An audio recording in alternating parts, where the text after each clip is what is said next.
body language and using social norms against you. This topic is probably one of the most useful topics when it comes to real self-protection with you out in the real world. Predators oftentimes reveal themselves through body language or through trying to be social with you in ways to set up the violence. I just did a video on the kid in Seattle. If you saw it, he's a 22-year-old kid that got assaulted in Seattle and pretty violently. You know what happened to him. But what really struck most people and what horrified most people was the fact that it started out with the predator kind of coming up to him, engaging him, and giving him a handshake, and then holding on to him and using that against him.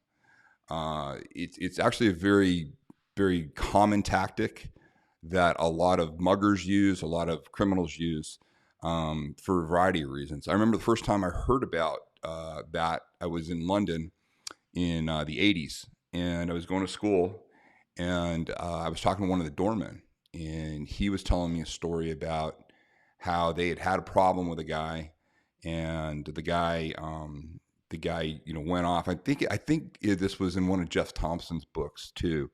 It was relayed, but it was a pretty well-known story that this guy was at the door, and he was a doorman, and he got this guy out pretty roughly, threw him out the next day, and that was it. Next day, they're opening up the bar. I think it was around like 4 in the afternoon.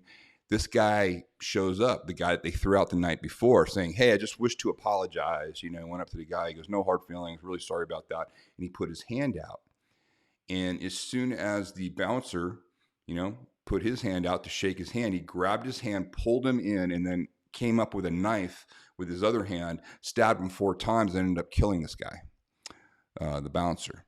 And again, it's a pattern interrupt that people do. When we go into a handshake, in fact, in some, I think it's NLP has something called a handshake interrupt, where they actually will have you go, hypnotists use it all the time, where you go to put your hand out, they put your hand out like you want the guy to shake your hand. And then just as they're coming up, you pull your hand up, and you're kind of in a trance at that point. We go into this automatic mode where we go social. And that's what predators, use against you. But there's other body language things they do. They'll address you in a certain way. They'll ask you for the time. That's a big one. Because why? They want you to look down at your watch, and that's when the attack's going to be predicated in. I'm going to get actually, I have somebody who's really good at talking about a lot of these indicators, and I'll be going on this. But I just wanted to do a quick video because I get such a response on the social that, yeah, guess what? This is pretty normal. This is what predators do on a regular basis. Those of you not familiar with violence or haven't seen stuff like this before, it probably is new information.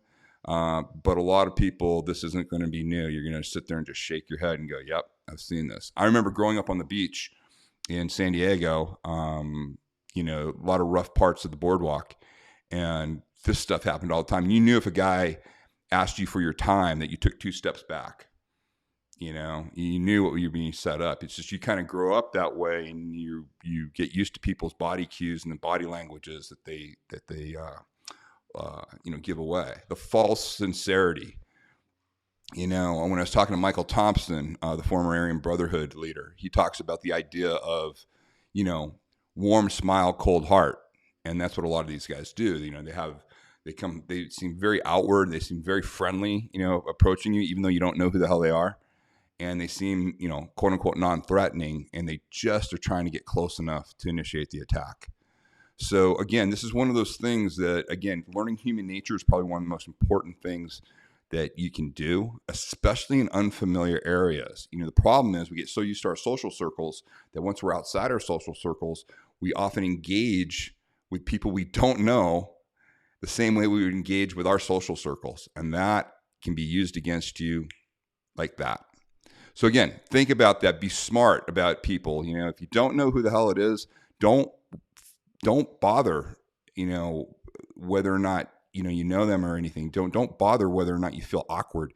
If something's telling you something's not right, or this person's being overly forward towards you, that's your sign. That's your body telling you, hey, there's something wrong here. Just, get yourself out while you can. And again, avoid all of these things. Unfortunately, that video that we showed yesterday with this kid, he was in an unfamiliar area, and it was it was pretty apparent, and it went horribly wrong for him. So again, we have to be really smart when we engage socially. Anybody outside of our circles, we have no idea who they are or what their intentions are. Doesn't mean we have to be paranoid. We just have to be aware. Situational awareness is key. And again, going back to the idea of watch out, this thing is great. These smartphones are great. The earbuds are great, but they're going to get you in trouble if you're in an unfamiliar area. A predator is just going to see that, and you're just open season. So again, folks, I will bring on somebody. I'll be interviewing somebody later on. We'll go in depth on all of this stuff. And if there's any other information you'd like to see, please, always, put it in the comments, send us a direct message. And I am starting to accumulate a lot of really great suggestions from you guys. And listen, if you really want to go in depth and you really want the unvarnished approach to this, because again, this is YouTube and we have to be careful. They have very strict protocols on what we can and can't say and how we can say it. But if you want to hear it unbridled and direct, go sign up. Go to timlarkin.com, sign up for the free masterclass, and we can talk straight about all of these subjects. Also, please help us keep continuing to grow the channel. If you haven't subscribed, please hit the subscribe button. Share a video that you liked with one of your friends. Let people know about this channel. You guys are the reasons we keep growing. Certainly isn't YouTube, but I appreciate it. So again, be smart, be safe. We'll talk next time.